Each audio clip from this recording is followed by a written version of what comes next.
This is Sparta!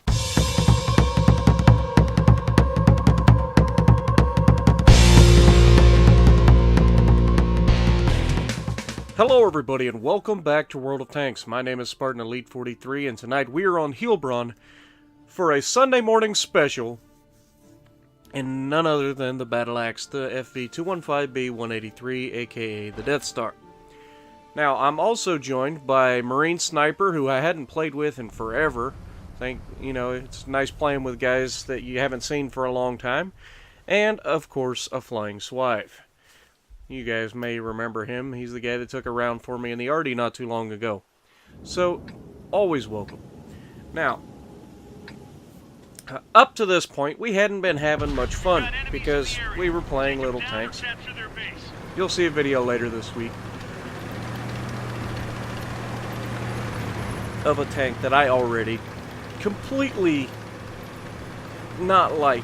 Okay, I'm not gonna lie. The tank, I'll just go ahead and tell you guys. The tank that I just unlocked, if you guys remember, I've been trying to finish out the American Tech Tree, and one of the tanks that I have to get is the T-110E4. Now, I just finished the Hellcat, so I'm moving on to the T-25-2. And I remember the T-25AT very well. It's got decent frontal armor, it's got decent mobility, it starts with a 90mm gun like the Jackson, and then it upgrades to a 105, I believe. And once you get that 105, nice little tank. The T-25-2, however, doesn't get an upgrade to a 105. It sticks with a 90mm.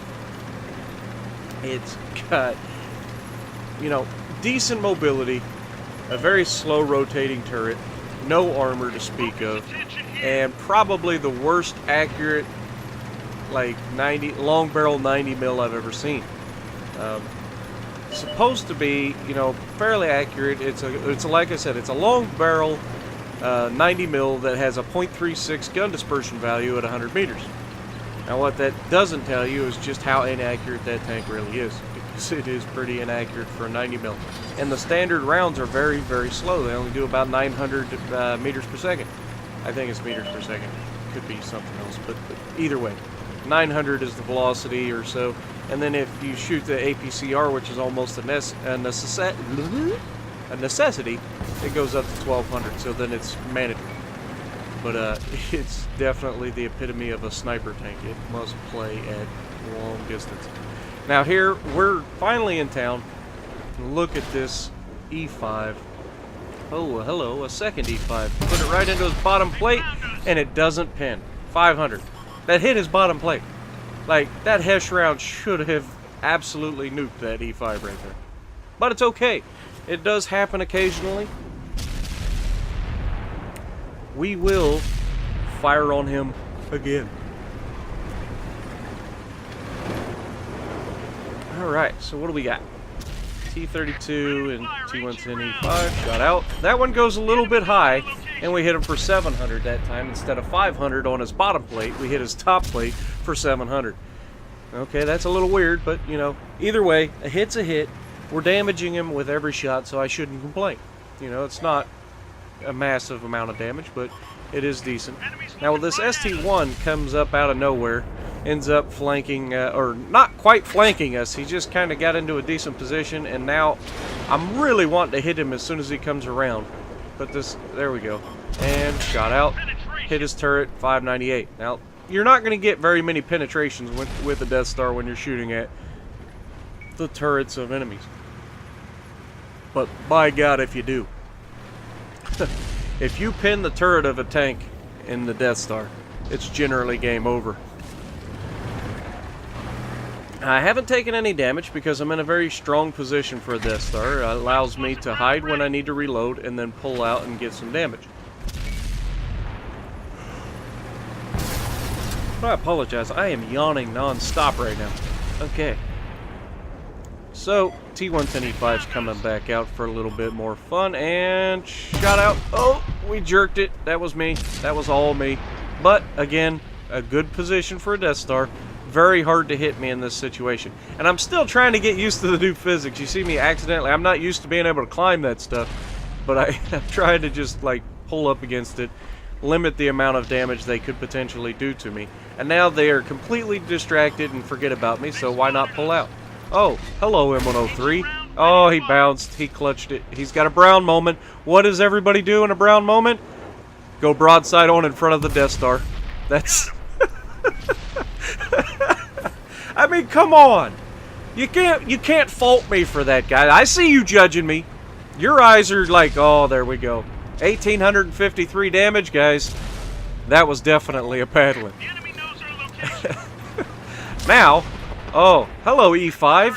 I'm going to shoot you in the back with a Hesh round in the back of your turret and only do 766. Really? Oh well. I promise there's at least one more paddling to come in this game, and it's going to be epic. I promise you. Just, and the worst part is it almost doesn't happen. And I about got very, very angry very, very quickly. You'll see what I mean in a minute. Now, I like Marine Sniper. I really do. But we don't mesh on the same level. Like, we have the same plan, but at the same time, we tend to kind of bump into each other quite a bit. You're looking for the mesh and you kind of end up getting... Oh, am I going to flank this guy? Hold on. Hold that thought. And, oh, hello, T-32. Goodbye, T-32. Really? Really? Well, reloading. Don't want to get hit because these guys still don't care that I'm here. 14 seconds left. Now, back to the Marine Sniper thing. Like I said, he's a good player. He's fun to play with. We had a blast playing together. But right about the next shot I take, he almost screws up. And I told him, take out the T-32. I don't want to take a shot on him. Now, I'm pulling up. I'm going around the back of him. You see, we bumped into each other there. Oh, look at this shot on the turret. Got to get the flat spot. And shot out. Oh, my God. 2,050 damage. That's absolutely a paddling. And it almost went into the back of Marine Sniper's turret. Or into the side of his turret because he just pulled up at the worst possible time. Folks. And Marine Sniper, I'm not giving you a hard time, but I'm giving you a hard time just like I do with everybody. Well, he used to be in Bowl. I think he changed plans. But I give all my friends hard times when they're with me. You know, it's just the way I am. I can't help it. And here, I do this on purpose, believe it or not. That was not an accident. I was kind of hoping to roll the rest of the way over, but we're okay. I wanted to get down there. There's no ramps. I don't want to drive all the way around. I had full health. Why not take the chance? So I get down there, and I go through. But anyway, we're not going to get another shot in this match. But we had 2 nukes. That's awesome. Like, just in those 2 tanks alone, that's almost 4,000 damage. So you know it's going to be a good game. One was 1850, the other was 2050. So, I mean, that's pretty close to 4,000. It'd be, what, 3,900? So, pretty good game. And we got 8 hits. A bunch of, you know, just your standard shots. 4 shells left out of the 12. So, it's going to be a good game. And any time that you shoot 8 shots and hit 8 times in a Death Star, you're a happy man. So what do we end up with? 7,430 damage, 840 blocked, 4,200 XP after it was doubled. Not bad. So if you like what I'm doing, punch that like button, leave a comment below, subscribe to the channel if you haven't already, and as always, I will see you in the next video.